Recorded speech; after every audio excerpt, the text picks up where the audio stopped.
Hi guys! I just want to share my favorite Japanese gourmet food dito sa Osaka, Japan. So ayan, ito ay Torikara stick na parang street food nila. So ayan, yun yung mga menu nila.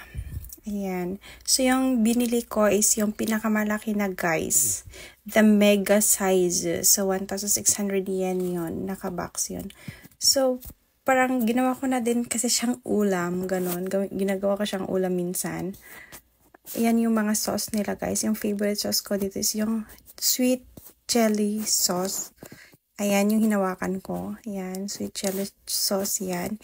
And yung mayonnaise, yan yung sa halo ko. So, ayan guys, napakasarap talaga nito.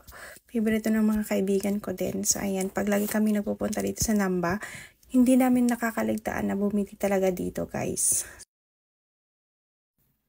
So, ayan na yung order ko. Napakadami niyan, guys, as in. Ayan pala yung si Torikara. Ayan yung itsura niya. And nilalagyan ko na siya ng sauce, ng sweet chili sauce. And yung mayonnaise, nilalagyan ko din yan siya, guys. So, ayan yung itsura niya, guys. This is located pala sa Ibisubashi Suji. Ayan, near Shinsaibashi lang yan siya, guys. Must try, guys. Punta kayo ng Osaka, Namba.